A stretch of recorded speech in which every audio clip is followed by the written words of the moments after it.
بسم الله الرحمن الرحيم. السلام عليك أسف الأسفياء، السلام عليك أزكى الأزكياء، صلواتي على نبي وسلامي وهو خير الأنام بدر التمام، صلواتي على نبي وسلامه وهو خير الأنام. السلام عليكم ورحمة الله تعالى وبركاته. الحمد لله رب العالمين، والصلاة والسلام على أشرف المخلوقين وآل كل والصحابة أجمعين، أما بعد. نحمده ونستعينه ونؤمن به ونتوكل عليه، ونعوذ بالله من شرور أنفسنا ومن سيئات أعمالنا، من يهده الله فلا مضل له ومن يضلله فلا هادي له، ونشهد أن لا إله إلا الله وحده لا شريك له، ونشهد أن سيدنا ومولانا محمدا صلى الله عليه وسلم عبده ورسوله، أرسله بالهدى ودين الحق ليظهره على الدين كله ولو كره المشركون، أما بعد. أعوذ بالله من الشيطان الرجيم، بسم الله الرحمن الرحيم. ومن يؤت الحكمة فقد أوتي خيرا كثيرا، صدق الله مولانا العظيم. صدق وبلغ رسوله النبي الكريم، ونحن على ذلك من الشاهدين الشاكرين، والحمد لله رب العالمين.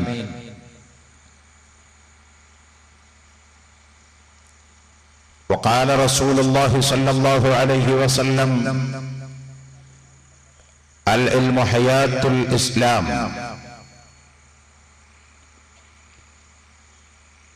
اللهم صل على سيدنا محمد وعلى آل سيدنا محمد صلى الله عليه وسلم، وبارك وصل عليه وصل على جميع الأنبياء والمرسلين.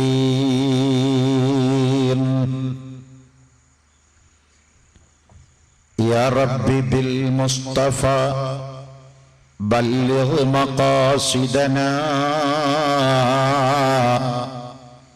واغفر لنا ما مضى يا واسع الكرم.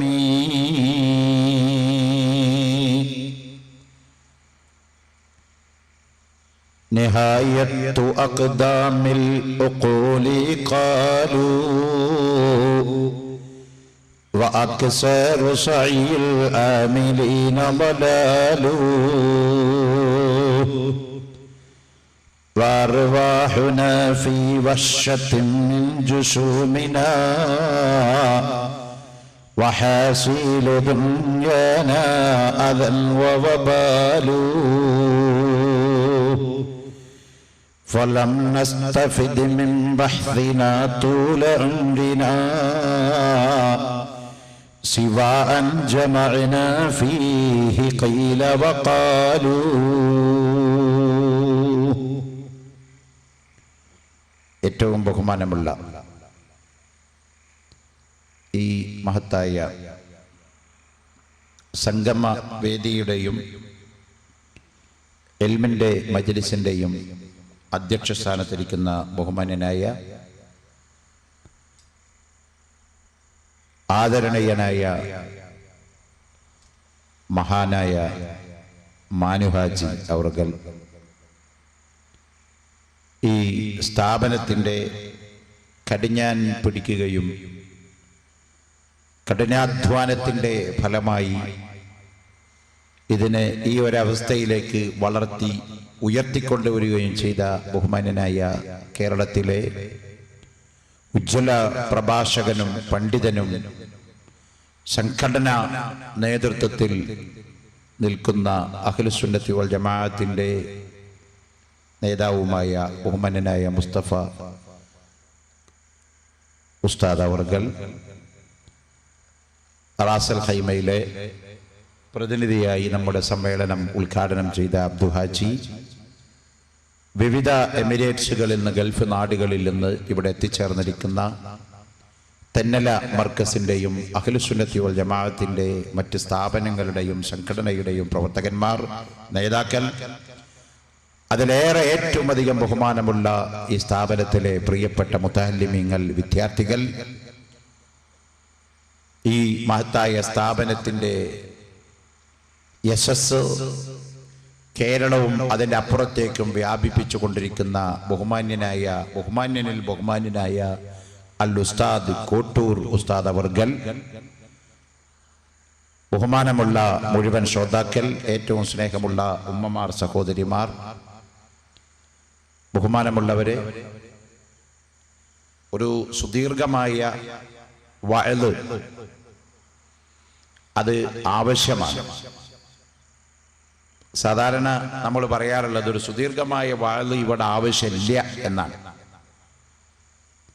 പതിവിന് വിപരീതമായും സാന്ദർഭികമായും അവസരോചിതമായും ഒക്കെ ഇവിടെ ഒരു സുദീർഘമായ വഅദ് ആവശ്യമാണ്. ഈ സാധുവായ ഞാൻ അത് നിർവഹിച്ചില്ലെങ്കിൽ തന്നെയും ശേഷം സമയ സന്ദർഭങ്ങൾ ഉപയോഗപ്പെടുത്തി അത്തരം ദീർഘവീക്ഷണമുള്ള വഅദുകൾ, മതപ്രഭാഷണങ്ങൾ ഇവിടെ സംഘടിപ്പിക്കണം. ഇവിടെ എന്ന് പറഞ്ഞതുകൊണ്ട് ഉദ്ദേശിച്ചത് തെന്നല മർക്കസിന്റെ കാമ്പൗണ്ടിൽ മാത്രമല്ല, ലോകം മുഴുവൻ ഇസ്ലാമിനെ സംബന്ധിച്ച് വളരെയധികം വികലമായ ധാരണകളും വിചിത്രങ്ങളായിരിക്കുന്ന അഭിപ്രായങ്ങളും ലോകത്ത് ഒന്നാകെ നിഴലിച്ചു നിൽക്കുന്ന സാഹചര്യം അത് വർദ്ധിച്ചു കൊണ്ടിരിക്കുന്ന ഈ വേളയിൽ അതിനെ തരണം ചെയ്യാനുള്ള ഏകമായ മാർഗം സുദീർഘങ്ങളായ മതപ്രഭാഷണങ്ങളിലൂടെ നമ്മുടെ സമുദായത്തിലെ സാധാരണക്കാർക്കും ഇതര സമുദായത്തിൽപ്പെട്ട ആളുകൾക്കും ഇസ്ലാമിനെ സംബന്ധിച്ചുള്ള തെറ്റിദ്ധാരണകൾ മാറ്റുകയും അവർക്ക് ഇസ്ലാമിനെ സംബന്ധിച്ചുള്ള നല്ലതായ കാര്യങ്ങൾ, അതിന്റെ തനതായ ആശയം പറഞ്ഞ് മനസ്സിലാക്കി കൊടുക്കാൻ വഅദല്ലാതെ മറ്റൊരു മാർഗമില്ല. അതുകൊണ്ടാണ് ഞാൻ അങ്ങനെ പറഞ്ഞത്. അതുകൊണ്ട് വഅദിന്റെ പ്രഭാഷണത്തിന്റെ കാലം അസ്തമിക്കുന്നില്ല. ഫദക്കിർ ഫഇന്ന الذിക്റാ തൻഫഉൽ മുഅ്മിനീൻ. നിങ്ങൾ ഉപദേശം ചെയ്തുകൊണ്ടിരിക്കുക നബിയെ, നിശ്ചയമായും നിങ്ങളുടെ ഉപദേശം അത് മുഅ്മിനീങ്ങളായ ആളുകൾക്ക് വളരെയധികം ഗുണം ചെയ്യും. ഒരു നാട്ടിൽ, ഒരു പ്രദേശത്ത് ഒരു വഅദ് സംഘടിപ്പിച്ചാൽ അതുകൊണ്ട് മാറ്റമുണ്ടാകുന്നത് ചിലപ്പോൾ നാം എത്ര വലിയ സ്ഥാപനം ഇവിടെ ഉണ്ടാക്കി, നാം എത്ര കാലങ്ങളായി ഇവിടെ വഅദ് പറയാൻ തുടങ്ങിയിട്ട്, എന്നിട്ടും ഇവിടെ മദ്യപാനം നിർത്താൻ കഴിഞ്ഞോ, എന്നിട്ടും ഇവിടെ പലിശ ഇല്ലായ്മ ചെയ്യാൻ കഴിഞ്ഞോ, എന്നിട്ടും ഇവിടെ വ്യഭിചാരം തുടച്ചു മാറ്റാൻ കഴിഞ്ഞോ എന്നെല്ലാമുള്ള ചോദ്യങ്ങൾക്ക് യാതൊരു പ്രസക്തിയുമില്ല. പരിശുദ്ധ ഖുർആൻ പറയുന്നു, വഅദ് കൊണ്ട് മാറ്റമുണ്ടാകുക എന്നുള്ളത് ഫഇന്ന الذിക്റാ തൻഫഉൽ മുഅ്മിനീൻ. സത്യവിശ്വാസികളായ ഹൃദയത്തിന്റെ അകത്ത് ഈമാനും വിശ്വാസവുമുള്ള ആളുകൾക്ക് നബിയെ തീർച്ചയായും തങ്ങളുടെ ഉപദേശം കൊണ്ട് മാറ്റം ശ്രദ്ധിക്കും. അതുകൊണ്ട് നിങ്ങൾ ഓഡിയൻസിനെ നോക്കാതെ, സമൂഹത്തിലുണ്ടാകുന്ന മാറ്റങ്ങളിലേക്ക് ശ്രദ്ധിക്കാതെ നിങ്ങൾ നിരന്തരമായി ഉപദേശം ചെയ്തുകൊണ്ടേ ഇരിക്കണം. അതുകൊണ്ട് തന്നെയാണ് ഞാനിവിടെ ആവർത്തിച്ചുകൊണ്ട് പറയുന്നതും, പ്രിയപ്പെട്ടവരെ, നിരന്തരമായ സുദീർഘങ്ങളായ മതപ്രഭാഷണങ്ങൾ നാം സംഘടിപ്പിച്ചേ മതിയാവൂ. ഞാൻ ഈ സ്ഥാപനത്തെ സംബന്ധിച്ച് ഇവിടെ ഒരുമിച്ച് കൂടിയ നിങ്ങളോട് പറയേണ്ട ആവശ്യമില്ല. എന്നേക്കാൾ ഉപരി കേട്ടുകേൾവിയുടെ അടിസ്ഥാനത്തിൽ ഈ സ്ഥാപനത്തെ മനസ്സിലാക്കിയവരല്ല നിങ്ങൾ.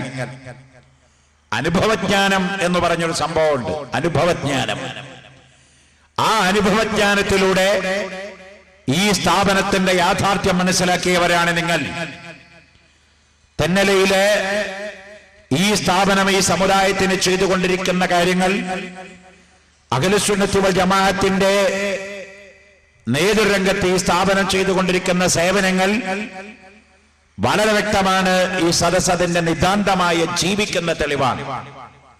ബഹുമാനപ്പെട്ട മുസ്തഫ ബാക്കവി ഉസ്താദ് അദ്ദേഹത്തിന്റെ അഹോരാത്രപരമായ കഠിനാധ്വാനപരമായ പ്രവർത്തനം, ആ പ്രവർത്തനം കൊണ്ട് ബഹുമാനപ്പെട്ട കോട്ടൂർ ഉസ്താദിനെ പോലത്തെ സ്വാലിഹീങ്ങളുടെ ആലിമീങ്ങളുടെ ദുആയുടെ ശക്തി കൊണ്ട് ബഹുമാനപ്പെട്ട മാനുവാജിനെ പോലത്തെ ഇഖ്ലാസിന്റെ നിറകുടങ്ങളുടെ കലവറയില്ലാത്ത ആ സത്യസന്ധമായിരിക്കുന്ന പ്രവർത്തനത്തിന്റെ കാഴ്ചപ്പാട് കൊണ്ടാണ് ഈ മഹത്തായ സ്ഥാപനം ഇത്ര വളർന്ന് വലുതായി ഈ ഒരവസ്ഥയിലേക്ക് മാറാൻ കഴിഞ്ഞത്. എന്തിനാ ഈ സ്ഥാപനങ്ങളൊക്കെ, എന്തിനാ വിദ്യാഭ്യാസം ഇങ്ങനെ എന്നൊന്നും ഇപ്പൊ ആരും ചിന്തിക്കൂല. കാരണം ലോകത്തെ വിദ്യാഭ്യാസത്തിന്റെ പ്രസക്തി ഏറ്റവും അധികം പ്രഖ്യാപിച്ചതും അതിനുവേണ്ടി നിലകൊണ്ടതുമായ മതം ഇസ്ലാം മതമല്ലാതെ വേറൊരു മതമില്ല. വാദത്തിനോ വിവാദത്തിനോ പറയല്ല. നിങ്ങൾ ഭഗവത്ഗീത തുറന്നു നോക്കിയാൽ ഗീതയിൽ നമുക്ക് ആദ്യം കാണാൻ വായിക്കാൻ കഴിയുന്നത് അറിവിനെ സംബന്ധിച്ചോ വിജ്ഞാനത്തിനെ സംബന്ധിച്ചോ അല്ല.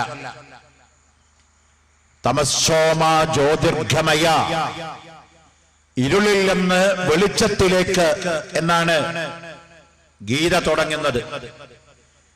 ബൈബിൾ എന്ന് പറയുന്ന മറ്റൊരു സമുദായത്തിന്റെ വേദഗ്രന്ഥം വായിച്ചു നോക്കിയാലും വിജ്ഞാനത്തിന്റെ മഹത്വങ്ങളെ സംബന്ധിച്ചോ വിജ്ഞാനത്തിനു വേണ്ടിയുള്ള പ്രഖ്യാപനങ്ങളെ സംബന്ധിച്ചോ മറ്റു ഒരു മതഗ്രന്ഥത്തിലും കാണാത്ത അത്ര വളരെ ഇമ്പോർട്ടന്റോടുകൂടെ ആ വിഷയം കൈകാര്യം ചെയ്ത ഏക മതഗ്രന്ഥം വിശുദ്ധ ഖുർആനാണ്. നമുക്കത് അറിയാവുന്ന സത്യസന്ധമായ കാര്യമാണ്. മാത്രമല്ല, ലോകത്തിന്റെ നേതാവ് അഷ്റഫുൽ ഖൽഖ് മുഹമ്മദുർ റസൂലുള്ളാഹി സ്വല്ലല്ലാഹു അലൈഹി വസല്ലം തങ്ങൾ വിദ്യാഭ്യാസത്തിന്റെ ആ കാഴ്ചപ്പാടിനെ സംബന്ധിച്ച് പ്രഖ്യാപിച്ചത്, ഈ വിദ്യാഭ്യാസം എന്ന് പറഞ്ഞാൽ നിസ്സാര കാര്യമല്ല. പണ്ഡിതന്റെ പേനയിൽ നിന്ന് നിർഗളിക്കുന്ന ഒരിറ്റു മഷി, പണ്ഡിതന്റെ പേനയിൽ നിന്ന് നിർഗളിക്കുന്ന ഒരിറ്റു മഷി രക്തസാക്ഷിയുടെ രക്തത്തെക്കാൾ അള്ളാഹുവിന് ഏറ്റവും തൃപ്തിയുള്ളത് യുദ്ധക്കലങ്ങളിൽ കൊലവിളി നടത്തിക്കൊണ്ട്, ബോംബാക്രമണങ്ങൾ നടത്തിക്കൊണ്ട്, തീവ്രവാദത്തിന്റെ മറവിൽ മതത്തെ പ്രചരിപ്പിക്കാമെന്ന് വ്യാമോഹിച്ചുകൊണ്ട് ലോകം മുഴുവൻ കൈപ്പിടിലൊതുക്കുന്ന തീവ്രവാദികളോട് ലോക നേതാവ് വളരെ ദീർഘവീക്ഷണത്തോടെ ഒരു പ്രഖ്യാപനം നടത്തുകയാണ്. പണ്ഡിതന്റെ പേനയിൽ നിന്ന് നിർഗളിക്കുന്ന ഒരിറ്റു മഷി രക്തസാക്ഷിയുടെ ചുടുചോരയുടെ ആ രക്തത്തിനേക്കാൾ റബ്ബിന്റെ അടുത്ത് ഏറ്റവും വലിയ സ്ഥാനമുള്ളത് പണ്ഡിതന്റെ പേനയിലെ ഒരിറ്റു മഷിയാണ്. കാരണം രക്തസാക്ഷിയുടെ രക്തം, അവന്റെ രക്തം ചിന്തുന്നതോടുകൂടെ ഒരു രക്തസാക്ഷിയെ മാത്രമാണ് ഈ സമൂഹത്തിന് സമ്മാനിക്കുന്നത്. അതേ സമയത്ത് പണ്ഡിതന്റെ പേനയിലുള്ള ഒരു മഷി കൊണ്ട് ഒരു വാക്യം ഇവിടെ എഴുതിയാൽ ഒരു സമൂഹത്തെ ഒന്നാകെ മാറ്റാനും വലിയൊരു വിഭാഗത്തെ സന്മാർഗത്തിലേക്ക് നയിക്കാനും സാധിക്കുകയാണ്. അതുകൊണ്ട് തന്നെയാണ് പണ്ഡിതന്റെ പേനയിലെ മഷി രക്തസാക്ഷിയുടെ ചോരയേക്കാൾ അള്ളാഹുവിന് വിലപ്പെട്ടതാണെന്ന് ലോകത്ത് വളരെ കർക്കശമായ ഭാഷയിൽ ലോകത്ത് പ്രഖ്യാപിച്ച നേതാവ് ഷഫീഉന മുഹമ്മദുർ റസൂലുള്ളാഹി സ്വല്ലല്ലാഹു അലൈഹി വസല്ലം തങ്ങളാണ്. അതുകൊണ്ട് വിദ്യാഭ്യാസത്തിന്റെ പ്രസക്തി ഏത് കാലഘട്ടത്തിലായാലും, നമ്മൾ എപ്പോൾ ജീവിച്ചാലും ഏത് കാലഘട്ടത്തിലായാലും അത് പറഞ്ഞറിയിക്കേണ്ട ആവശ്യമില്ല.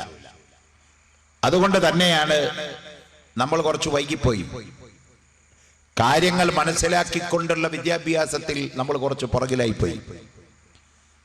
പക്ഷേ നമ്മൾ പുറകിലായി എന്ന് ഒരർത്ഥത്തിൽ പറഞ്ഞാൽ നമ്മൾ ആരും പുറകിലല്ല താനും. ലോകത്തുള്ള സകല ശാസ്ത്ര സാങ്കേതിക ആത്മീയ വൈജ്ഞാനിക വേദ വിദ്യാഭ്യാസം മുഴുവൻ നമ്മുടെ കയ്യിലുണ്ട്. വേറെ ഒരു അതോറിറ്റിയിലേക്ക് വിവരത്തിന് വേണ്ടി നമ്മൾ പോകേണ്ട ആവശ്യമില്ല. വേറൊരു സെക്ഷനിലേക്ക് വേറൊരു പ്രത്യേക വിവരം പഠിക്കാൻ വേണ്ടി സത്യത്തിൽ മുസ്ലിങ്ങൾ യാത്ര ചെയ്യേണ്ട ആവശ്യമില്ല. നമ്മുടെ കയ്യിൽ എഞ്ചിനീയറിംഗ് ഉണ്ട്, നമ്മുടെ കയ്യിൽ ഗോളശാസ്ത്രമുണ്ട്, നമ്മുടെ കയ്യിൽ സാഹിത്യമുണ്ട്, നമ്മുടെ കയ്യിൽ അതുപോലെ തന്നെ സംസ്കാരമുണ്ട്, നമ്മുടെ കയ്യിൽ ടെക്നോളജിയുണ്ട്. നമ്മുടെ കയ്യിൽ ഇല്ലാത്ത ഒറ്റ വിദ്യാഭ്യാസവും ലോകത്ത് ഇന്ന് ഉടലെടുത്തിട്ടില്ല, ഉടലെടുക്കാൻ സാധ്യമല്ല. ഇപ്പോൾ ഓൾറെഡി പ്രസന്റിലി നമ്മുടെ കയ്യിൽ ഈ പറഞ്ഞ കാര്യങ്ങളൊക്കെ ഉണ്ട്. ഉദാഹരണമായി നമ്മുടെ വിഷയത്തിലേക്ക് കടക്കുന്നതിന് മുന്നോടിയായി നമ്മുടെ ബഹുമാന്യനായ ഈ സ്ഥാപനത്തിന്റെ കാര്യദർശി ബഹുമാനപ്പെട്ട ഉസ്താദ് മുസ്തഫ ബാക്കവിയിലേക്ക് നമുക്ക് കടന്നു വരാം. അദ്ദേഹം വെല്ലൂർ ബാഖിയാത്തു സാലിഹാത്ത് എന്ന ഇന്ത്യയിലെ ഉന്നത കലാലയങ്ങളിൽപ്പെട്ട ആ കലാലയത്തിൽ നിന്ന് മൗലവി ഫാദിൽ ബാക്കവി ബിരുദം കരഗതമാക്കിയ ഉന്നതനായ ഒരു മതപണ്ഡിതനാണ്, പ്രഭാഷകനാണ്, പ്രബോധകനാണ്. ആ ബാക്കവിയായ ആ ഉസ്താദ് നേടിയിരിക്കുന്ന വിദ്യാഭ്യാസം എന്തൊക്കെയാണ് എന്റെ പ്രിയപ്പെട്ടവരെ? നാളെ ഇവിടെ നിന്ന് ഈ സ്ഥാപനത്തിന്റെ ആദ്യത്തെ സനത് വാങ്ങി ഈ സ്ഥാപനത്തിന്റെ അങ്കണത്തുനിന്ന് പുറത്തേക്ക് പോകുന്ന എന്റെ പ്രിയപ്പെട്ട മുത്തഅല്ലിമീങ്ങളെ, നിങ്ങൾ നേടിയെടുത്തിരിക്കുന്ന വിദ്യാഭ്യാസത്തിന്റെ മെച്ചൂരിറ്റി, അതിന്റെ പവർ അതെന്താണെന്ന് നിങ്ങൾ മനസ്സിലാക്കണം. നമ്മൾ കേവലം ആത്മീയതയുടെ ഒരു ചട്ടക്കൂട്ടിൽ മാത്രം ഒതുങ്ങിയ ഒരു വിദ്യാഭ്യാസ മാനിഫെസ്റ്റോ അല്ല നമ്മൾ ആരും പഠിച്ചു വച്ചിരിക്കുന്നത്. ആത്മീയതയ്ക്ക് ഏറ്റവും വലിയ പ്രാധാന്യം കൊടുക്കുന്നതോടൊപ്പം തന്നെ ലോകത്തിന്റെ അകത്ത്, ഈ പ്രപഞ്ചത്തിന്റെ അകത്തുള്ള അചേതന സചേതനമായ മുഴുവൻ വസ്തുക്കളെ സംബന്ധിച്ചും വളരെ വ്യക്തമായ കാഴ്ചപ്പാട് ഈ കോളേജിൽ നിന്ന് പഠിച്ചിറങ്ങുന്ന സനത് വാങ്ങുന്ന നാളത്തെ വിദ്യാർത്ഥിക്കുണ്ട്, ബഹുമാനപ്പെട്ട മുസ്തഫ ബാക്കവിക്കുണ്ട്, ഈ പ്രസംഗിക്കുന്ന എനിക്കും ആ വിജ്ഞാനത്തിന് ചെറിയൊരു ഭാഗം അള്ളാഹു നൽകിയിട്ടുണ്ട്. സന്തോഷത്തോടെ പറയാണ്, അഹങ്കാരത്തോടെയല്ല. ലോകത്തുള്ള എല്ലാ പണ്ഡിതന്മാർക്കും, ലോകത്തുള്ള എല്ലാ വിദ്യാഭ്യാസത്തിന്റെയും ശാഖ ഇസ്ലാമിക വിജ്ഞാനം കാഴ്ചവെച്ചിട്ടുണ്ട്. ഉദാഹരണമായി നമുക്ക് കടന്നു വരാം. നമ്മുടെ വിദ്യാഭ്യാസം മോശമല്ല, നമ്മൾ പഠിച്ചത് ഒന്നും കാലഹരണപ്പെട്ടതല്ല, എവിടെയും എടുക്കാത്ത കാശല്ല, ആർക്കും വേണ്ടാത്തൊരു സാധനമല്ല. ലോകത്തെ ഏറ്റവും അധികം ആവശ്യമുള്ളതും വളരെ ഇമ്പോർട്ടന്റ് ആയതുമായ വിദ്യാഭ്യാസമാണ് നമ്മൾ നേടിയിരിക്കുന്നതെന്ന് നമ്മുടെ കയ്യിലുള്ള ഗ്രന്ഥങ്ങളിലൂടെ ഒരു വേളയൊന്ന് നാം യാത്ര ചെയ്താൽ നമുക്ക് മനസ്സിലാക്കാൻ സാധിക്കും. ഉദാഹരണത്തിന് വേണ്ടി നിങ്ങൾ നോക്കിക്കോ, ഇന്ന് നമ്മുടെ ഈ കോളേജില് ശരീഅത്ത് കോളേജ് കം സ്കൂളിലും പോകുന്നുണ്ട്, ശരീഅത്ത് കോളേജിലും പഠിക്കുന്നുണ്ട്. അങ്ങനെ ശരീഅത്ത് കോളേജും സ്കൂളും കൂടി പഠിച്ച് ഇവിടുന്ന് പുറത്തു പോകുന്ന ഒരു കുട്ടി, ആ കുട്ടി ഇനി സ്കൂളിലോട്ടൊന്നും പോകാതെ തന്നെ നമ്മള് അഞ്ചാം വയസ്സ് മുതൽ ഇവിടുന്ന് പള്ളി ദർശിലോട്ട് ഓതാൻ വന്നൊരു കുട്ടി ഒരു 15 കൊല്ലം ഓതിപ്പടിച്ച് അവനൊരു മതപണ്ഡിതൻ മാത്രമായി പുറത്തിറങ്ങി പോകുന്നു നോക്കുക. അവൻ സ്കൂളിൽ പോയിട്ടേ ഇല്ല. അവന്റെ കയ്യിലുള്ള വിദ്യാഭ്യാസം മോശമാണെന്ന് പറയാൻ ലോകത്തെ ഏത് വിദ്യാഭ്യാസ വിചക്ഷണനാ സാധിക്കുക? നോക്കൂ നിങ്ങൾ, നമ്മൾ പഠിച്ച വിദ്യാഭ്യാസം ഉദാഹരണമായി എടുക്കാൻ നമുക്ക്. ഇപ്പൊ ബിടെക് എന്ന് പറഞ്ഞൊരു എഞ്ചിനീയറിംഗ് കോഴ്സ് ഉണ്ട്. ബിടെക് +2 കഴിഞ്ഞ് 5 വർഷത്തോളം പഠിച്ചാൽ ലഭിക്കുന്ന ഒരു എഞ്ചിനീയറിംഗ് കോഴ്സാണ് ബിടെക് എഞ്ചിനീയർ. ഒരു കുട്ടിയെ ഒരു ബിടെക് എഞ്ചിനീയർ ആക്കണമെങ്കിൽ 5 കൊല്ലം കൊണ്ട് മിനിമം 10 ലക്ഷം രൂപ ആ വഴിക്ക് ചെലവഴിക്കണം. എന്നാൽ അവൻ നേടുന്ന വിദ്യാഭ്യാസം കേവലം വിദ്യയുടെ ഒരു സെക്ഷനായ എഞ്ചിനീയറിംഗ് മാത്രമാണ്. ആ ബിടെക് എഞ്ചിനീയറിംഗ് പഠിച്ച ബിടെക്കുകാരനോട് തുല്യരാണ് നമ്മുടെ തെന്നല കോളേജിൽ നിന്ന് നാളെ പുറത്തേക്ക് ഇറങ്ങുന്ന സനദ്ധാരികളായ പണ്ഡിതന്മാർ എന്ന് പറഞ്ഞാൽ ഒരു പക്ഷേ അത് കേരളത്തിൽ തന്നെ ഒരു വിവാദമായ ഒരു വിഷയത്തിന് തീ കൊളുത്തലാവണമെങ്കിൽ ആവട്ടെ, ആകാതിരിക്കണമെങ്കിൽ ആവാതിരിക്കട്ടെ, പറയാതിരിക്കാൻ നിർവാഹമില്ല.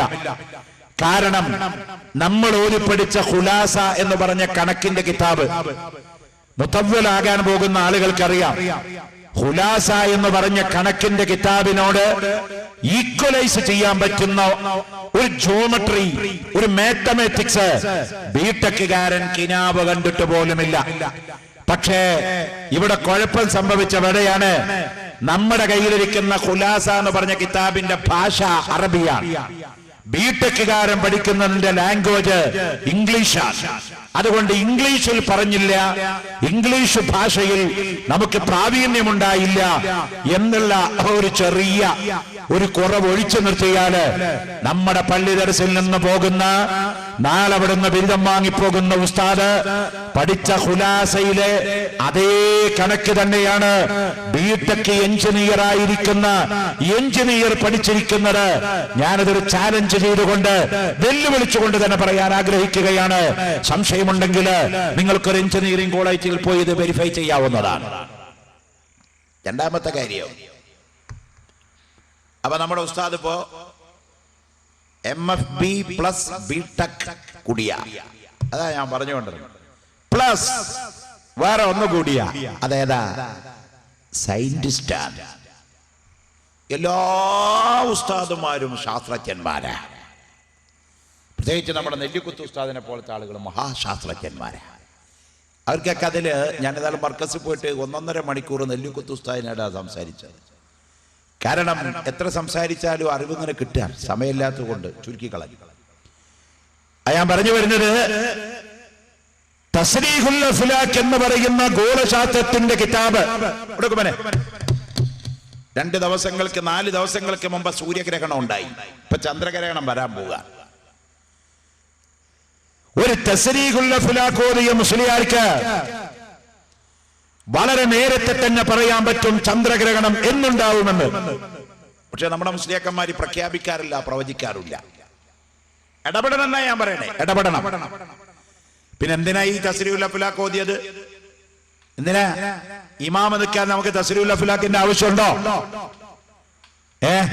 ഖബറിന്റെ അടുത്ത് പോയി ദ്വാരക്കാൻ ഖുലാസയുടെ ആവശ്യമുണ്ടോ? ഒരു മട്ടത്രികോണത്തിന്റെ വ്യാസം അറിയണോ ഖബർ ഒഴിക്കാൻ? ഒരു സമഭുജ സാമാന്തരികത്തിന്റെ ആ കോണിന്റെ വ്യാസാകൃതി അറിയണോ നമുക്ക് ഖബർ ഒഴിക്കാൻ? ഈ നിലയ്ക്ക് നമ്മുടെ വിദ്യാഭ്യാസത്തോട് അപഗ്രഥനം ചെയ്താൽ, എന്റെ പ്രിയപ്പെട്ടവരെ, നമ്മുടെ കയ്യിലിരിക്കുന്ന വിദ്യാഭ്യാസം ലോകത്തിലെ ഏറ്റവും പെർഫെക്റ്റ് വിദ്യാഭ്യാസമാണ്. യാതൊരു സംശയവും അക്കാര്യത്തിലില്ല. അവ നമ്മുടെ ഉസ്താദ് ഒരർത്ഥത്തിൽ സയന്റിസ്റ്റാണ്. ഈക്വൽ വേറെയും കൂടെയുണ്ട്. നിങ്ങൾ നാളെ പഠിച്ചു പുറത്തിറങ്ങി പോണ നമ്മുടെ ഉസ്താദുമാര് LLBക്ക് സമാനമുള്ള അഡ്വക്കേറ്റ്സ് ആണ്. LLBക്ക് സമാനമുള്ള അഡ്വക്കേറ്റ്സ് ആണ്, വക്കീലന്മാരാണ്.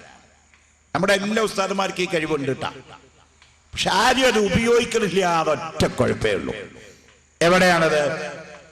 നിങ്ങൾ ഓതിയിട്ടില്ലേ ശറഹു തഹ്ദീബ് എന്ന് പറഞ്ഞൊരു കിതാബ്? അതിന്റെ മേലെ ഖുതുബി എന്ന് പറഞ്ഞു വേറെ കിതാബ്. ഞാൻ വളരെ പ്രമാദമായ 2 പറഞ്ഞു, അതിൽ ബന്ധപ്പെട്ട ഒരുപാട് വേറെ പറയാൻ.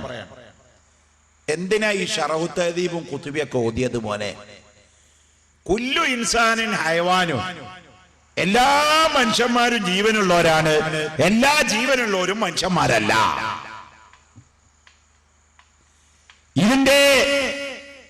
ഇതിന്റെ ഉപയോഗം എവിടെങ്കിലും നമ്മൾ പ്രാക്ടിക്കലായിട്ട് ഈ ഖുതുബി ഓതിയതിന്റെ, ശറഹു തഹ്ദീബ് ഓതിയതിന്റെ ഉപയോഗം നമ്മൾ അനുഭവിച്ചിട്ടുണ്ടോ?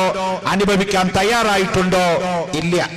അനുഭവിച്ചവർ എത്രയോ ഉണ്ട്. ബഹുമാനപ്പെട്ട മർഹൂം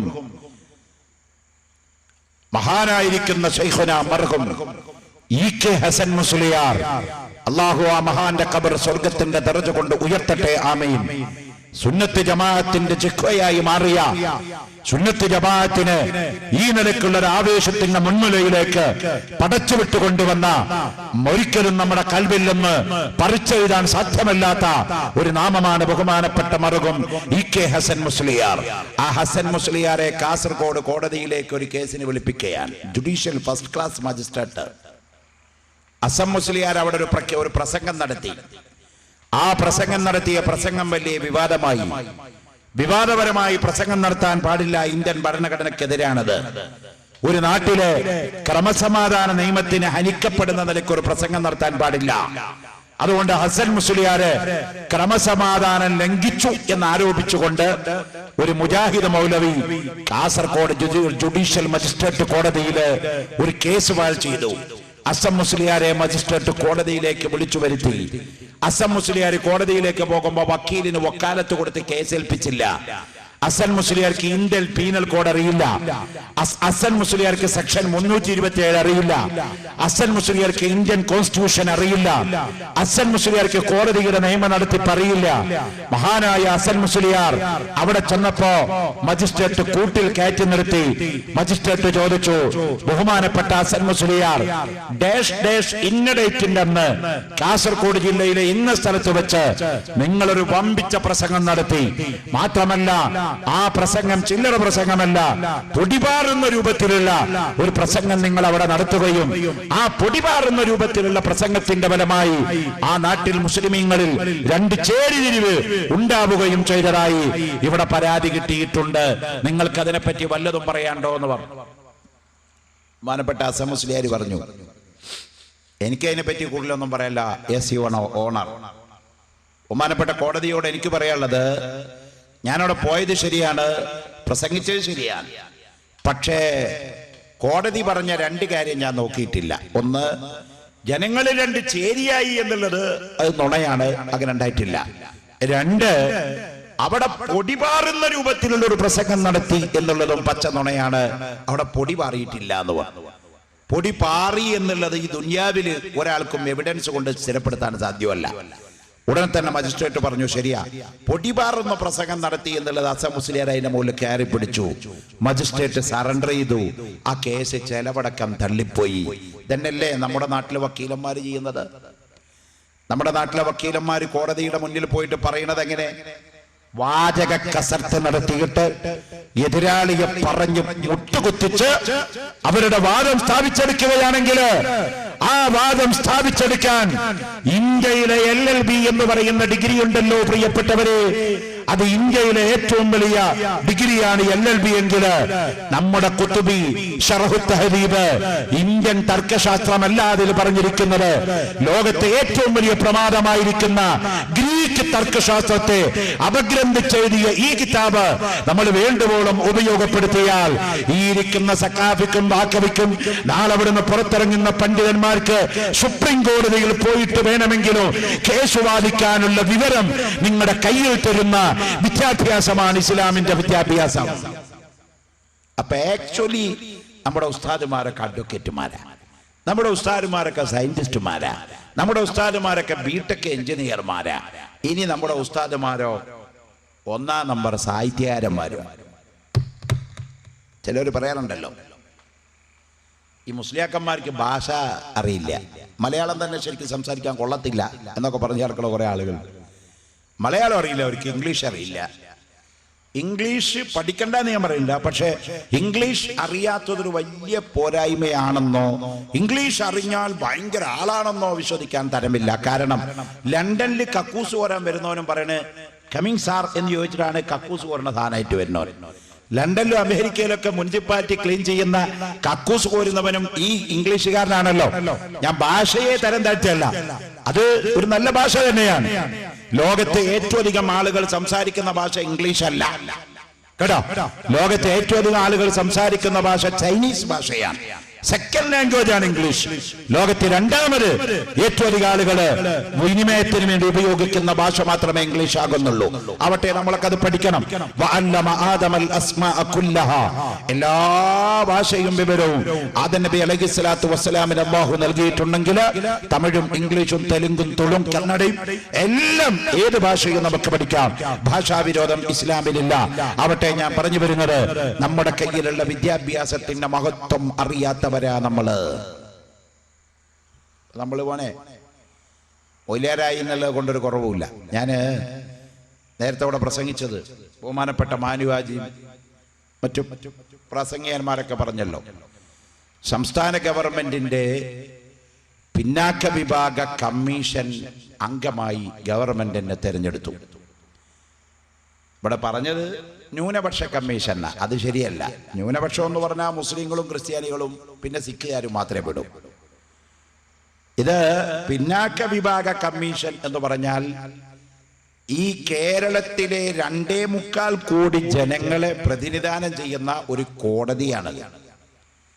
ആ കോടതിയിലെ ഒരു ജഡ്ജിയായിട്ടാണ് ഗവൺമെന്റ് എന്നെ വെച്ചിരിക്കുന്നത്. ലോകായുക്ത മനുഷ്യാവകാശ കമ്മീഷൻ പോലത്തെ ഒരു കോടതിയാണ്. ആ കോടതിയിലെ ഒരു ജഡ്ജിയായിട്ടാണ് ഗവൺമെന്റ് എന്നെ വെച്ചത്. ഞാൻ സാധാരണ വിചാരിച്ച് ഹജ്ജ് കമ്മിറ്റിയിലും വഖഫ് ബോർഡിലൊക്കെ ഉള്ള ഒരു മെമ്പറാവും. അവിടെ ചെന്നപ്പോ എന്താ ഹജ്ജ് കമ്മിറ്റിയിൽ എന്താ പറയുന്നത് നമുക്കറിയാം, വഖഫ് ബോർഡിൽ എന്താ പറയുന്നത് നമുക്ക് നമ്മുടെ ഫീൽഡാണ്.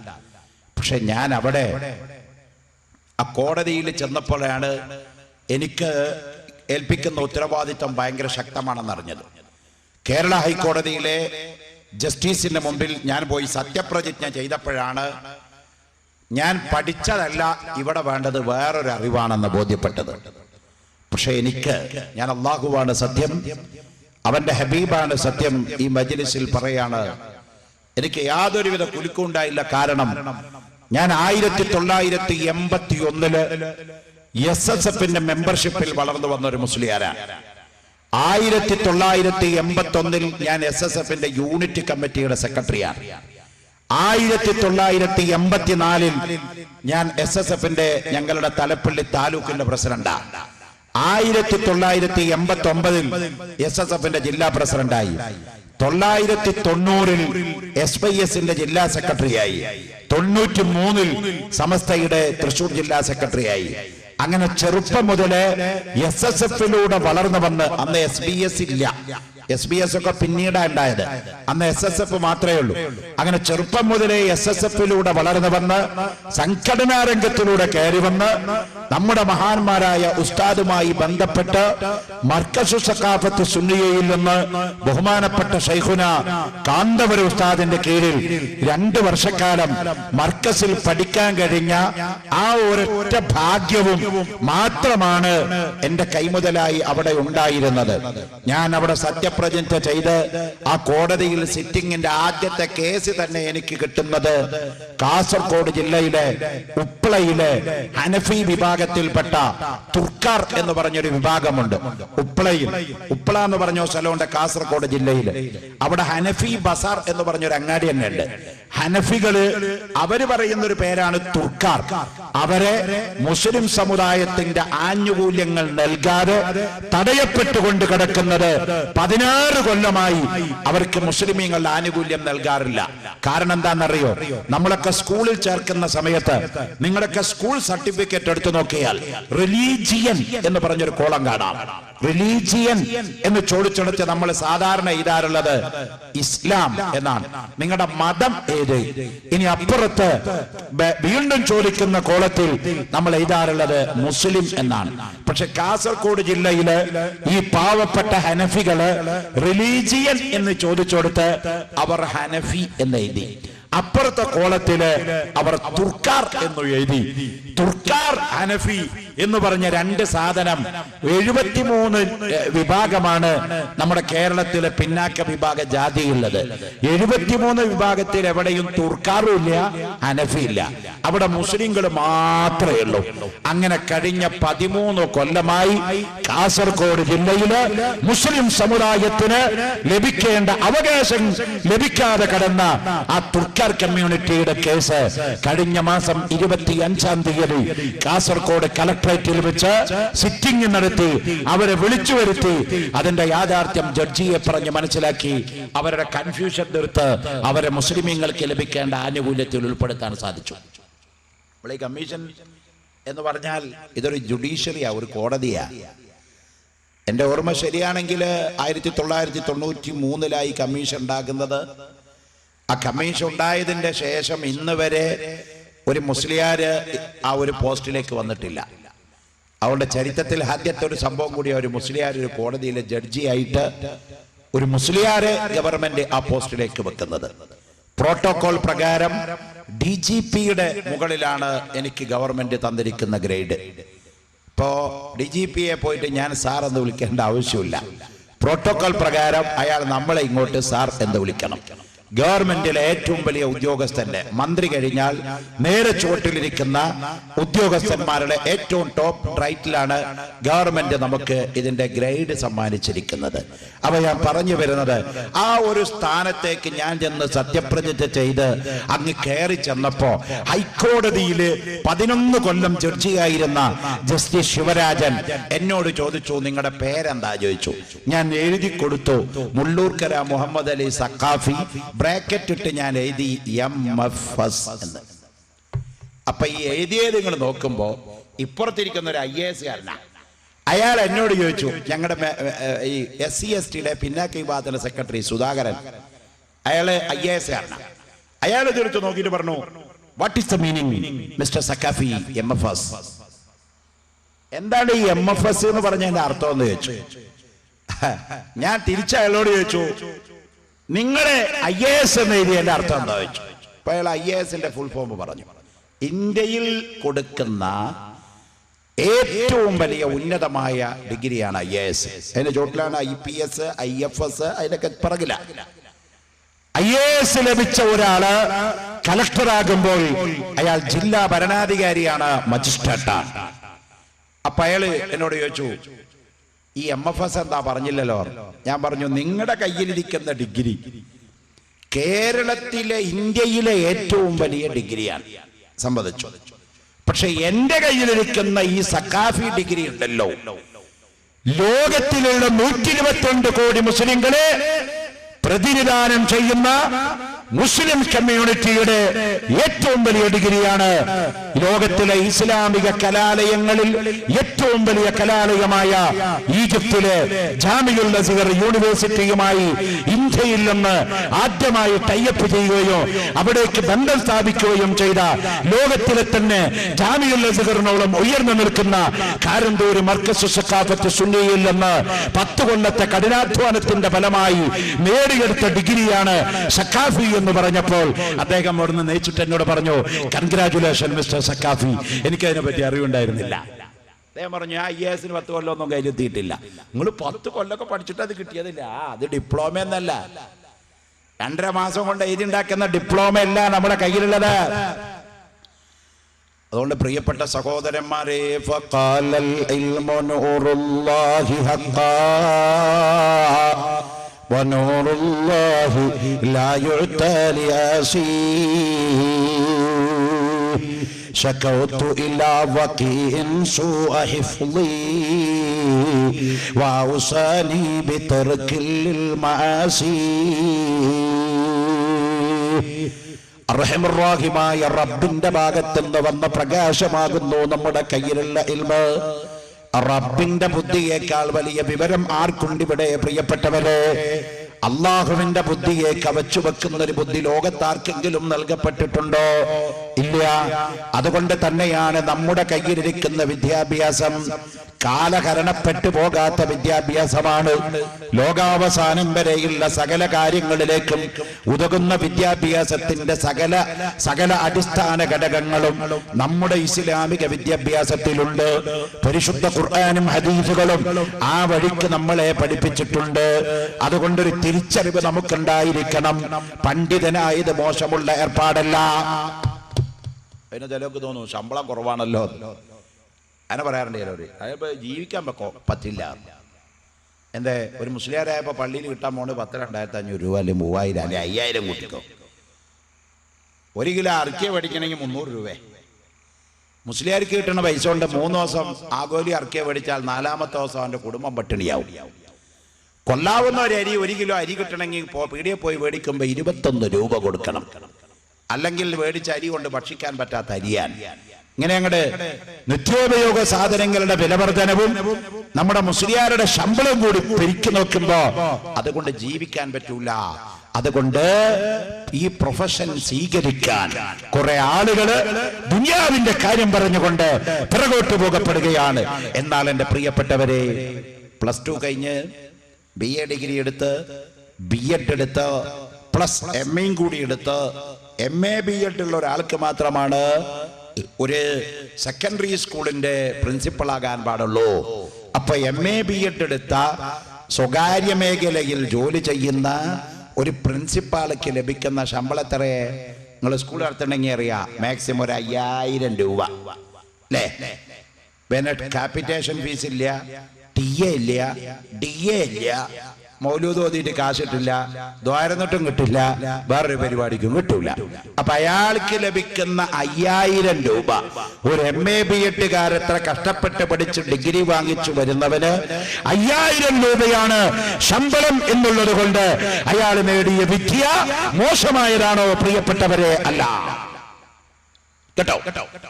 നമ്മുടെ കയ്യിലിരിക്കുന്ന മഹത്വം നമ്മൾ അറിയാണ്ട. ശരിക്കും നമ്മുടെ കയ്യിലുള്ള വിദ്യാഭ്യാസമുണ്ടല്ലോ,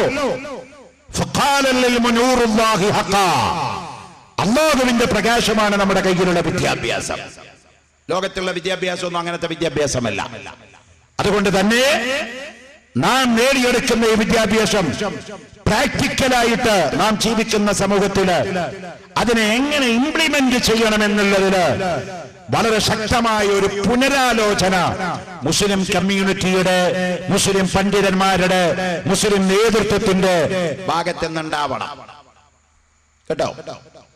നമ്മൾ ഉണർന്നാൽ വിദ്യാഭ്യാസം കൊണ്ട് ലോകം മുഴുവൻ നമുക്ക് കയ്യിലെടുക്കാൻ സാധിക്കും. കാരണം എല്ലാ ശാസ്ത്രത്തിന്റെയും സാഹിത്യത്തിന്റെയും ഒക്കെ നാരായ പേര് പോയിരിക്കും നമ്മളിൽ നിന്നാണ്. എല്ലാം കണ്ടുപിടിച്ചത് നമ്മളാണ്. എല്ലാത്തിന്റെയും അവസാനം ചെന്ന് പതിക്കുന്നതും നമ്മളിലേക്കാണ്. എല്ലാത്തിന്റെയും തുടക്കക്കാരും നമ്മളാണ്. അതുകൊണ്ട് നാം ഉണർന്ന് പ്രവർത്തിച്ചാൽ തീർച്ചയായും നാം ഉണർന്ന് പ്രവർത്തിക്കണം. ബഹുമാനപ്പെട്ട ശൈഖുന കാന്തപുര ഉസ്താദ് കാലം കണ്ട കാലത്തിന്റെ ഇതിഹാസമായി മാറി.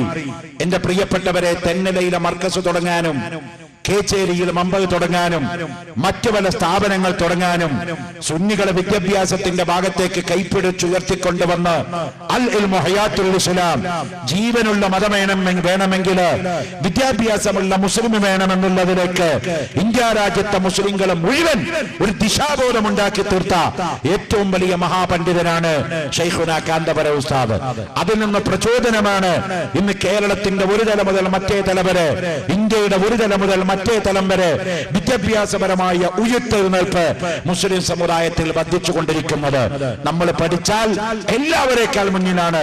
ഒരു കാലത്ത് മലപ്പുറം ജില്ലയില് വിദ്യാഭ്യാസപരമായി മുസ്ലിങ്ങൾ ഭൗതിക വിദ്യാഭ്യാസപരമായി പിറകിലായിരുന്നു. അത് പറഞ്ഞുകൊണ്ട് കാക്കമാരെയും ഇത്തമാരെയും കളിയാക്കിയിരുന്ന, പരിഹസിച്ചിരുന്ന ഒരു കാലഘട്ടം ഉണ്ടായിരുന്നു. കഴിഞ്ഞ എഞ്ചിനീയറിംഗിന്റെ ലിസ്റ്റ് പുറത്തു വന്നപ്പോ, മെഡിക്കൽ റാങ്കിന്റെ ലിസ്റ്റ് പുറത്തു വന്നപ്പോ, ഗവൺമെന്റ് പരീക്ഷകളുടെ മുഴുവൻ ലിസ്റ്റ് പുറത്തു വന്നപ്പോ, എന്റെ പ്രിയപ്പെട്ടവരെ, മലപ്പുറം ജില്ലയിലെ കാക്കമാരുടെ മക്കള്, താത്തമാരുടെ മക്കള് മെഡിക്കൽ എൻട്രൻസിന്റെ ഫസ്റ്റ് റാങ്കും അതുപോലെ തന്നെ എഞ്ചിനീയറിംഗിന്റെ ഫസ്റ്റ് റാങ്കും മലപ്പുറത്ത് പങ്കിട്ടപ്പോൾ മുസ്ലിമായ മനുഷ്യന്റെ തലയില് അള്ളാഹു ബുദ്ധി നൽകിയിട്ടുണ്ട്. വിവരം കുറവല്ല തന്നിരിക്കുന്നത്. ഇംഗ്ലീഷുകാരന്റെ തലയിൽ കൂടുതൽ വിവരവും മലപ്പുറത്തെ കാക്കമാരുടെ മക്കൾക്ക് കുറഞ്ഞ ബുദ്ധിയും മാത്രമാണെന്നല്ല. ആ ഒരു വിവരക്കേട് നമ്മൾ ആരും വെച്ച് പുലർത്താൻ പാടില്ല. നമ്മൾ ശരിക്കും ഉണർന്ന് പ്രവർത്തിച്ചാൽ പരിശുദ്ധ ഖുർആൻ മുൻനിർത്തിക്കൊണ്ടുള്ള ഒരു ലോക വിപ്ലവത്തിന് നമ്മൾ തയ്യാറായാൽ തീർച്ചയായും ലോകം മുസ്ലിമീങ്ങളിലേക്കും ഇസ്ലാമിലേക്കും അടുത്തു വരുന്ന കാലം അനധിവിദൂരമല്ല. നാം ഉണർന്ന് പ്രവർത്തിക്കണം. നാം മുന്നോട്ട് വരണം. നാം നിസ്സാകയായിരിക്കാൻ പാടില്ല. നമുക്ക് അല്ലാഹു തആല ഒരുപാട് കഴിവുകൾ തന്നിട്ടുണ്ട്. മുസ്ലിമായി എന്ന ഒറ്റ കാരണം കൊണ്ട് തന്നെ നമുക്ക് ഉയർന്ന ഒരു വലിയ ഗ്രേഡിലായി പോയിട്ടുണ്ട്. കാരണം അള്ളാഹു തെരഞ്ഞെടുത്തവരാണ് മുസ്ലിമീങ്ങൾ, അള്ളാഹു ആദരിച്ചവരാണ് മുസ്ലിമീങ്ങൾ. ഇന്നദ്ദീന ഇൻദല്ലാഹിൽ ഇസ്ലാം, അള്ളാഹുവിന്റെ അടുക്കൽ സ്വീകരിച്ചിരിക്കുന്ന മതമാണ് ഇസ്ലാം. അള്ളാഹു ബഹുമാനിച്ചിരിക്കുന്ന മതമാണ് ഇസ്ലാം. അള്ളാഹു സ്നേഹിച്ചിരിക്കുന്ന മതമാണ് ഇസ്ലാം. എന്താണ് ഇതിന്റെ കാരണമെന്നോ പ്രിയപ്പെട്ട സഹോദരന്മാരെ, അല്ലാഹു തആല ഉണ്ടാക്കിയ ഒരൊറ്റ മതമേ ഉള്ളൂ ലോകത്ത്. ലോകത്ത് 2600ഓളം വരുന്ന മതങ്ങളുള്ളതിൽ 2600ഓളം വരുന്ന മതങ്ങൾ ലോകത്ത് ഇപ്പോൾ പ്രവർത്തിക്കുന്നുണ്ട്.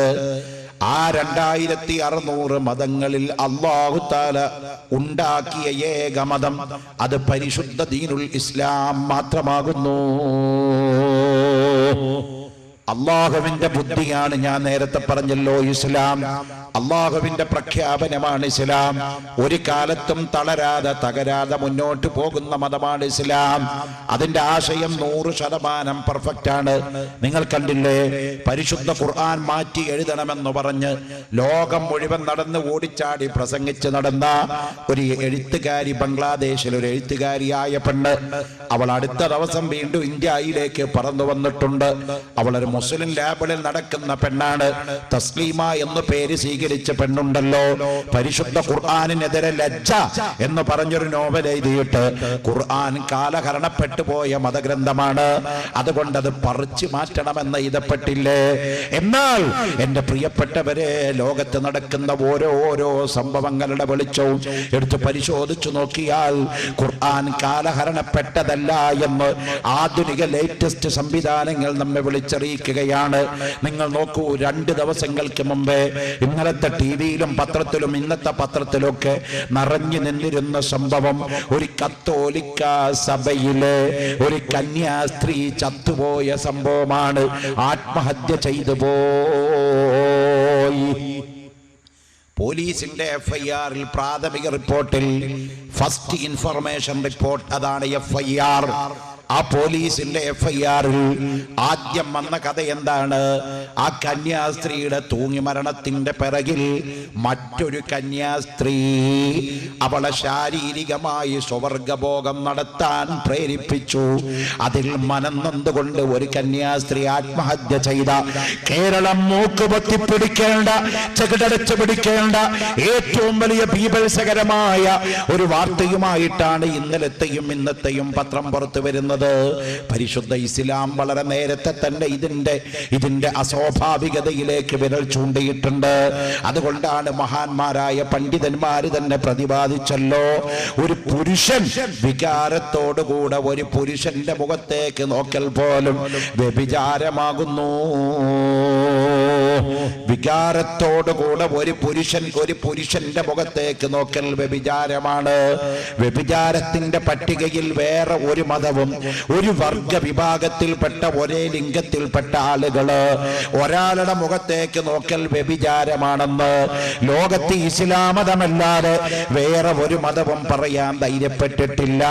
അത് ഇസ്ലാം മതം പറഞ്ഞപ്പോ ചിലരൊക്കെ പറഞ്ഞു കുറച്ച് കടന്ന കൈയാണത്, ഇസ്ലാമിന്റെ നിയമങ്ങൾ കുറച്ച് പ്രാചീനമാണത്, അതേ കുറച്ച് മോശപ്പെട്ട നിയമമാണത്. നിങ്ങൾ നോക്കൂ, പരിശുദ്ധ ഖുർആനിലേക്കൊന്ന് നാം സെർച്ച് നടത്തിയാൽ കാണാ, കട്ടവന്റെ കൈ മുറിക്കണോ, കൊന്നവനെ തിരിച്ചു കൊല്ലണം. ഇത് പ്രാകൃതമാണെന്ന് പറഞ്ഞ് പുറപ്പെട്ടു പോയ ആളുകള് ലോകത്ത് നടക്കുന്ന കൊലപാതകങ്ങളുടെ ചരിത്രമെടുത്തു നോക്കിയാൽ, മോഷണങ്ങളുടെ ചരിത്രമെടുത്തു നോക്കിയാൽ, ഇന്നും എന്റെ പ്രിയപ്പെട്ടവരെ സൗദി അറേബ്യയിൽ കൊലപാതകങ്ങൾ കുറവാണ്, സൗദി അറേബ്യയിൽ മോഷണങ്ങൾ കുറവാണ്. എന്തേ കാരണം? ഏറ്റവും അധികം കളവ് നടക്കേണ്ടത് എവിടെയാ? സൗദി അറേബ്യയിലല്ലേ? മിഞ്ഞാത്ത പത്രം വായിച്ചില്ല നിങ്ങള്? വായിച്ചോ? പോലീസ് കമ്മീഷണറുടെ വീട്ടിൽ ആ രാത്രി പോയി 2 തമിളന്മാര് പോയി യാങ്കിട്ട് മുറുക്കിയിട്ട് മോഷ്ടിച്ചത്. പോലീസ് കമ്മീഷണറുടെ വീട്ടിൽ സുഖമായി അവര് മോഷ്ടിച്ചു വന്നു. പോരെ, വേലി തന്നെ വിളതിന്യാന്ന് പറഞ്ഞ പോലെ. പിന്നെ സാധാരണക്കാരന്റെ കഥ എന്തുകൊണ്ട്? എത്ര നിയമം ഇവിടെ ശക്തമാക്കിയാലും അത് പ്രായോഗിക്കാൻ കഴിയുന്ന ഒരു ഭരണകൂടം, അത് പ്രവർത്തിക്കുന്ന ഒരു ഭരണശിലാ കേന്ദ്രം ഇവിടെ ഇല്ലാത്ത കാലം വരെ എന്റെ പ്രിയപ്പെട്ടവരെ ഈ ക്രിമിനലുകളെ നിലക്ക് നിർത്താൻ സാധ്യമല്ല. അതുകൊണ്ടാണ് പരിശുദ്ധ ഖുർആൻ പറഞ്ഞത്, കണ്ടോ നിങ്ങള്, കൊല്ലുന്നതിൽ മറ്റുള്ളവർക്ക് ഹയാത്തുണ്ട്. ഒരാളെ കൊല്ലുമ്പോഴേ, ഇപ്പൊ ഒരാൾ കൊന്നവനെ കൊല്ലുക എന്നുള്ളത് ഇസ്ലാമിന്റെ നിയമം. ഇപ്പൊ മനുഷ്യാവകാശ കമ്മീഷന്മാരൊക്കെ പറയുന്നത് അത് കുറച്ച് കടന്ന കയ്യാ. കൊന്നോനെ ഏതായാലും പോയി, പിന്നെ മറ്റോനെ കൊന്നിട്ട് എന്താ കാര്യം? അവ രണ്ടാളും പോവില്ലേ? അതുകൊണ്ട് കൊല്ലണ്ട, മാക്സിമം ഒരാളെ കൊന്നവർക്ക് ജീവപര്യന്തം തടവാ. പക്ഷേ പരിശുദ്ധ ഖുർആനിൽ അല്ലാഹു തആല പറഞ്ഞത്, വലക്കും ഫിൽ ഖിസാസി ഹയാത്തും യാ ഉലിൽ അൽബാബ്. വലക്കും, ജനങ്ങളെ നിങ്ങൾക്കുണ്ട്, ഫിൽ ഖിസാസ്, പ്രതികാര നടപടി സ്വീകരിക്കുന്നതിന്, കൊന്നവനെ കൊല്ലുക എന്നുള്ളതിന്, ഹയാത്തുൻ, ജീവനുണ്ട്. മറ്റുള്ളവരൊക്കെ ജീവിക്കായിന്, മരിക്കല്ല. കൊന്നവനെങ്ങനെ കൊല്ലാൻ തുടങ്ങിയാ പിന്നെ എല്ലാരെയും കൊല്ലണ്ടല്ലേ? ആ ചോദ്യം അപ്രസക്ത. പരിശുദ്ധ ഖുർആൻ പറയുന്നു, കൊന്നവനെ കൊല്ലുക എന്നുള്ള ക്രിമിനൽ ചട്ടം നടപ്പാക്കുന്നതിന് ഹയാത്തും മറ്റുള്ളവർക്ക് ജീവനുണ്ട്. യാ ഉലുൽ അൽബാബ്, ചിന്തിക്കുന്ന ജനങ്ങളെ. കാരണം ഒരുത്തനെ പരസ്യമായിട്ട് അങ്ങ് കൊന്നു കഴിഞ്ഞാല് മറ്റുള്ളവരത് കാണുകയാണ്. അയാൾ ചെയ്ത കുറ്റം അവിടെ വിചാരണ ചെയ്യപ്പെടുകയാണ്. അവൻ ഭയപ്പെടുകയാണ്. സമൂഹത്തിൽ അവൻ ചിന്തിക്കുകയാണ്, ഞാൻ അവനെ കൊന്നാൽ എന്നെയും കൊല്ലും, അതുകൊണ്ട് ഞാൻ അവനെ കൊന്നിട്ട് എന്താ കാര്യം, രണ്ടാളും പോകും. അതുകൊണ്ട് രണ്ടാളും ജീവിക്കലല്ലേ നല്ലത്, അതുകൊണ്ട് ഞാൻ അവനെ കൊല്ലണ്ട. ഞാൻ അവന്റെ കൈയൊടിച്ചാൽ എന്റെ കൈയും പോകും. നേരെ മറിച്ച് നമ്മുടെ നാട്ടിൽ നടക്കുന്നത് എന്താണ്? ഗുണ്ടാകള് നാട് മുഴുവൻ വിളയാടിക്കൊണ്ട് വീടുകളിൽ കയറിയിറങ്ങിക്കൊണ്ട് പട്ടാപ്പകൽ പോലും മനുഷ്യരെ വെട്ടിക്കൊല്ലുന്ന ഒരു സംസ്കാരം ലോകത്ത് മുഴുവൻ വളർന്നു വരുമ്പോൾ ബദൽ സജക്ഷൻ ഒറ്റയുള്ളൂ. വലക്കും ഫിൽ ഖിസാസ് ഹയാത്തുൻ യാ ഉലുൽ അൽബാബ്. പരിശുദ്ധ ഖുർആനിന്റെ നിർദ്ദേശത്തിലേക്ക് ലോക ജുഡീഷ്യറികൾ കടന്നു വരേണ്ട കാലം അതിക്രമിച്ചു പോയിരിക്കുകയാണ്. അതുകൊണ്ടാണ് ഞാൻ പറഞ്ഞത്, തസ്ലീമാ നസ്റിന്റെ കോപ്രാട്ടി പുസ്തകം വില പോവില്ല, പരിശുദ്ധ ഖുർആൻ കാലഹരണപ്പെട്ടുപോയി എന്നുള്ള ആ വേണ്ടാത്ത പ്രഖ്യാപനം ലോകം പുച്ഛിച്ച് തള്ളപ്പെട്ടു. എന്റെ പ്രിയപ്പെട്ടവരെ, അതാണ് ഞാൻ നേരത്തെ പറഞ്ഞു പോയത്. 5 കൊല്ലം കൊണ്ട്,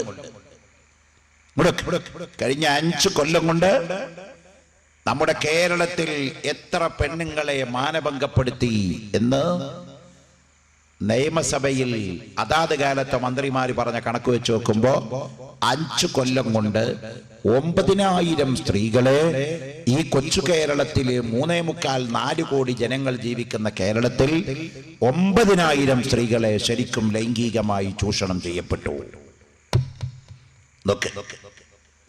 ആ ലൈംഗികമായി 9,000 സ്ത്രീകളെ ചൂഷണം ചെയ്യപ്പെട്ടപ്പോ അതിൽ ഒരു സർവേ നടത്തിയപ്പോ മുസ്ലിങ്ങളുണ്ട്, ഹിന്ദുക്കളുണ്ട്, ക്രിസ്ത്യാനികളുണ്ട്.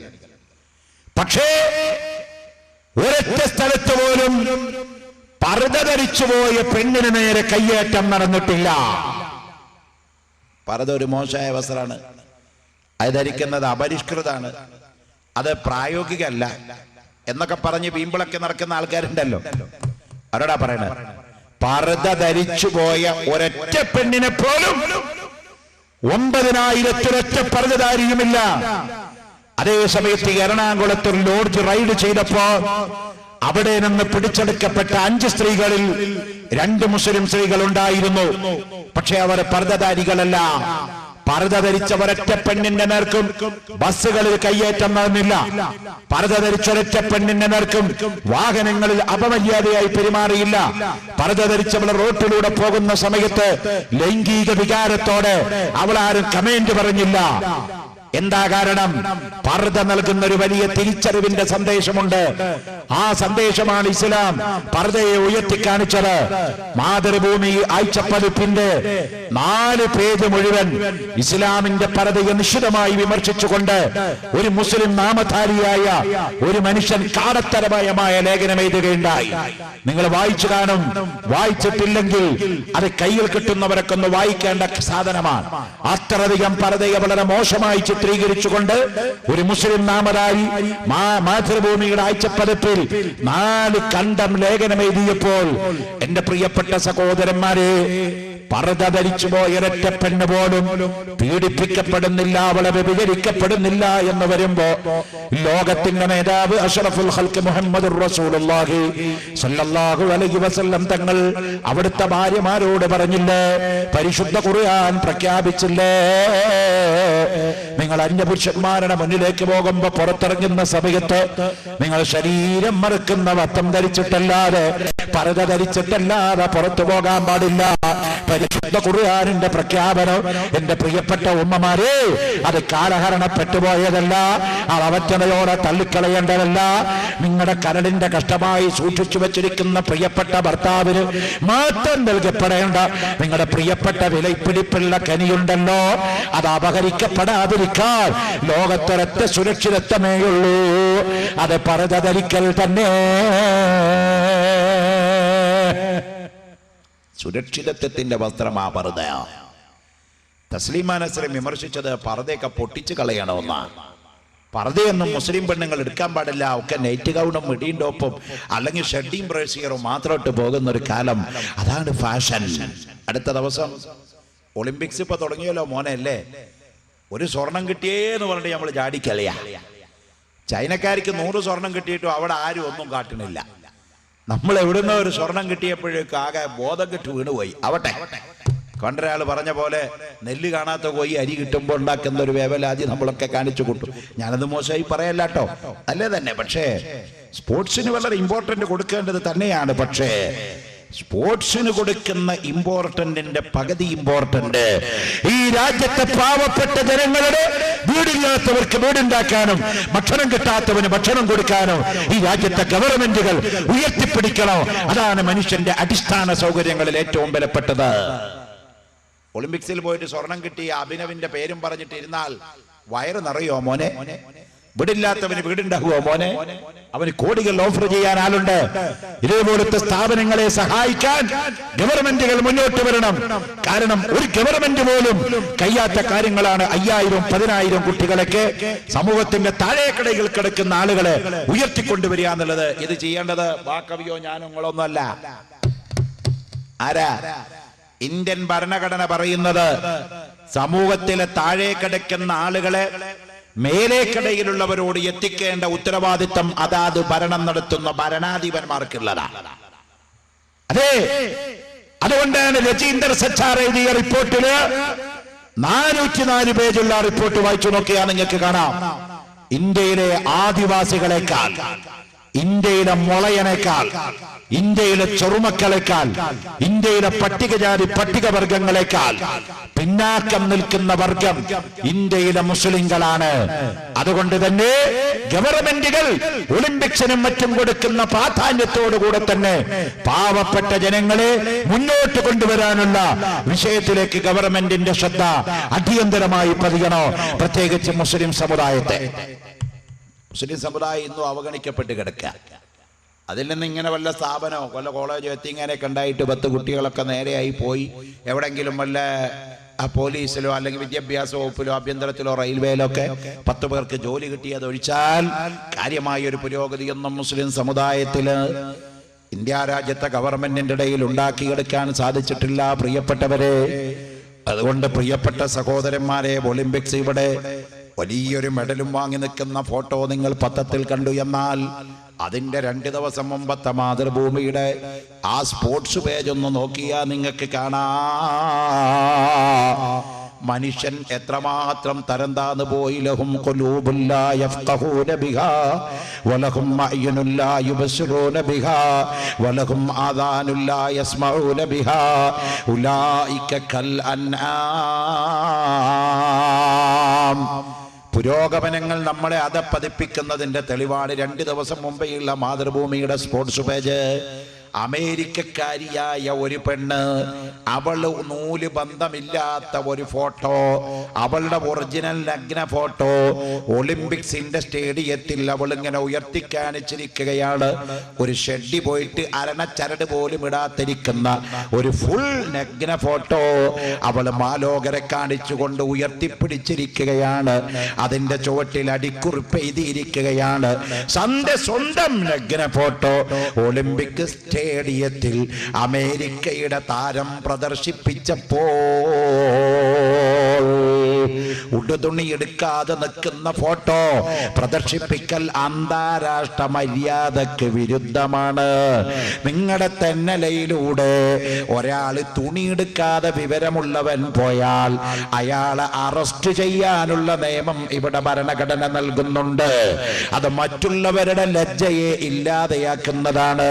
അത് സമൂഹത്തിലുള്ള അഭിമാനം ഇല്ലാതെയാക്കുന്നതാണ്.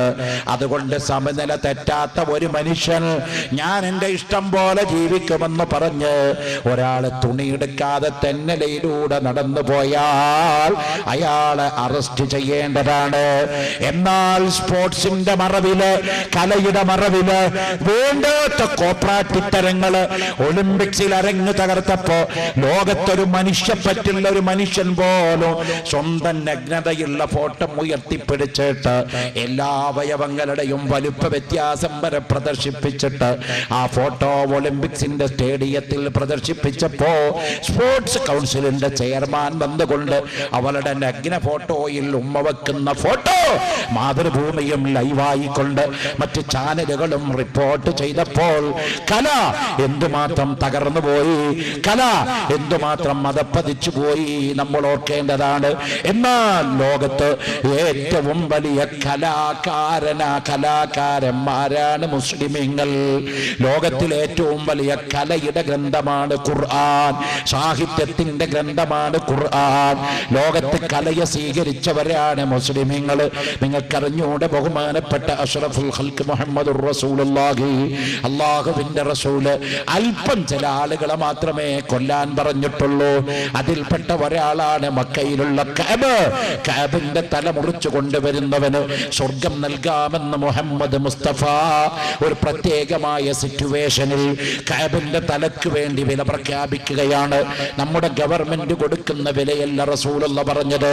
വീരപ്പനെ പിടിക്കുന്നവന് 5 കോടി എന്ന് കേന്ദ്ര ഗവൺമെന്റ് പറഞ്ഞപ്പോ, വീരപ്പനെ പിടിക്കുന്നവർക്ക് 2 കോടി എന്ന് തമിഴ്നാട് പറഞ്ഞപ്പോ, വീരപ്പനെ പിടിക്കുന്നവർക്ക് 1 കോടി എന്ന് ആദ്യ കർണാടക ഗവൺമെന്റ് പറഞ്ഞപ്പോൾ, മൊത്തം 10 കോടി രൂപ വീരപ്പന്റെ തലക്ക് ഗവൺമെന്റുകൾ വിലയിട്ടപ്പോ അല്ലാഹുവിന്റെ റസൂല് കഅബിന്റെ തലക്ക് വിലയിട്ടത് 10 കോടിയല്ല, 2 കോടിയല്ല, 10 കോടി ഡോളറല്ല.